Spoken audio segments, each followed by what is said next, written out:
आई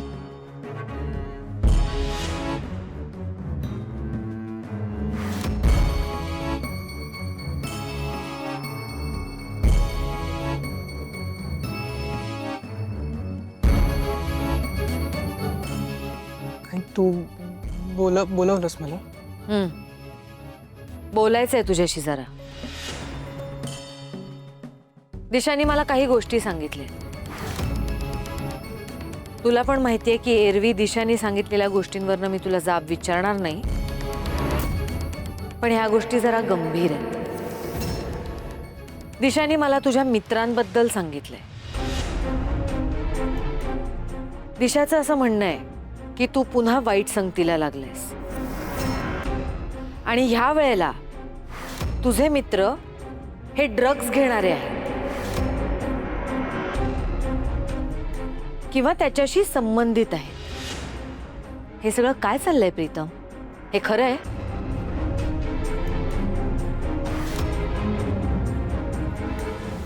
नाही नाही आई, अगं तुला माहिती आहे ना दिशा काहीही बोलते.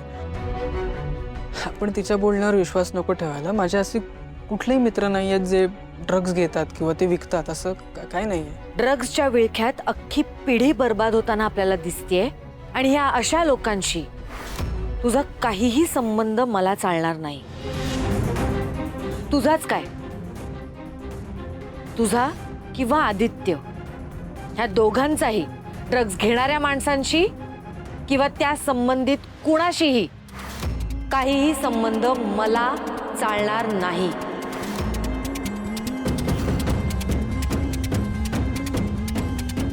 जाऊ शकतोस.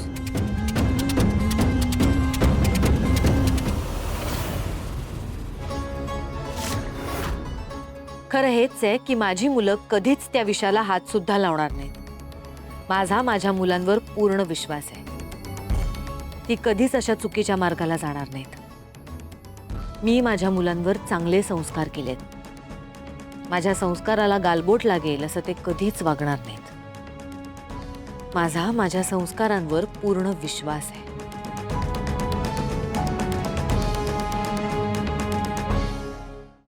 प्रीतम सर,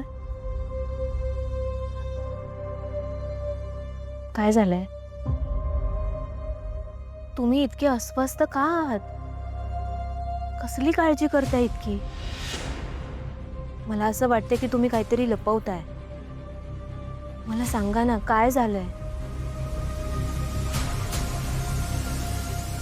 प्रीतम सर, तुम्ही फक्त माझे भाऊ नाही आहात, माझे दीर नाही आहात, तर माझे चांगले मित्र आहात. तुम्हाला माहिती आहे. मग तुम्ही मला सांगूच शकता ना. हे बघा, तुम्हाला जे काही बी वाटतंय ते तुम्ही मला सांगा ना, काय झालंय? तुम्ही कसली काळजी करताय? मी असं काळजीत नाही बघू शकत तुम्हाला. त्यामुळे मला सांगा, आपण काहीतरी मार्ग काढूया. तुम्ही बोला माझ्याशी प्लीज. काही नाही झालंय. हा ते कामाची थोडीशी गडबड आहे ना, म्हणून जरासा गोंधळलोय मी. हे बघ, आताही कामाचेच फोन सुरू आहेत मला. मी जरा आलो. प्रीतम सर,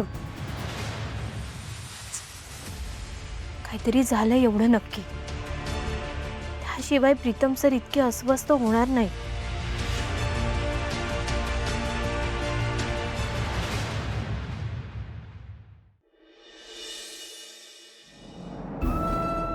आदित्य सर, हो किती काम कराल तुम्ही? बस झालं. पारू, हा ड्राफ्ट पूर्ण करणं खूप गरजेचं आहे.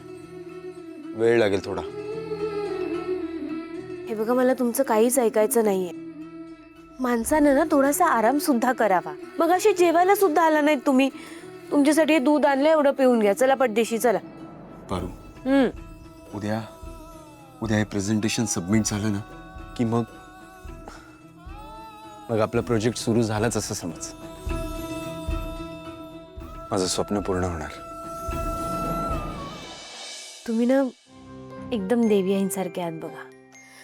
म्हणजे एखादं काम जर का डोक्यात घेतलं तर ते पूर्ण केल्याशिवाय शांत बसायचंच नाही. मग आईने असेच संस्कार केलेत आमच्यावर. कधी एकदा उद्याचा दिवस उजाडतोय असं झालंय. बरं ठीक आहे, चला आता पटापट काम आवरा ना, झोपा पटदिशी. हा अहो प्लीज हे बघ, तू जाऊन झोप. मला हा ड्राफ्ट पूर्ण झाल्याशिवाय झोप काही लागणार नाही. ठीक आदित्य आहे सर्व दूध तरी प्लीज. हो मी पितो, तू ठेव, तू झोप जा.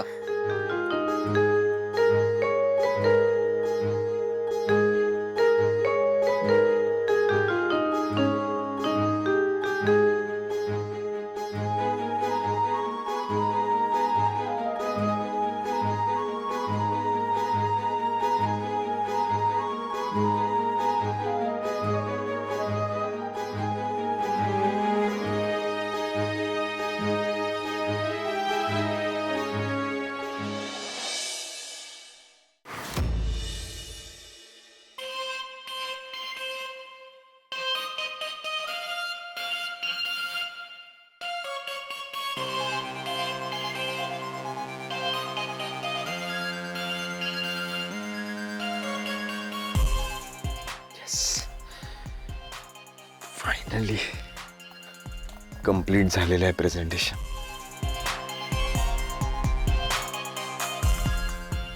आई जेव्हा हे प्रेझेंटेशन बघेल तेव्हा खरंच खूप मस्त वाटेल. त्यांनी बघितलं तर पाहिजे. अरे बापरे, वेळेच्या आधीच पोचलं पाहिजे ऑफिसमध्ये.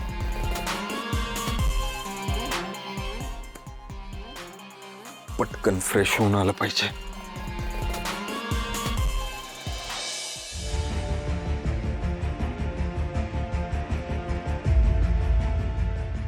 या दिशानं मला बरोबर तिच्या प्लॅनमध्ये अडकवलं.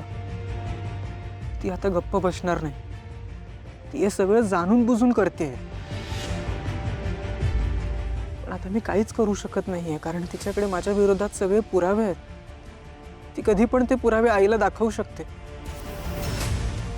आधीच ते पैशांचं टेन्शन होतं, त्यात आता हे ड्रग्स सप्लाय केले त्याचं टेन्शन आहे. कसा बाहेर पडू मी यातून?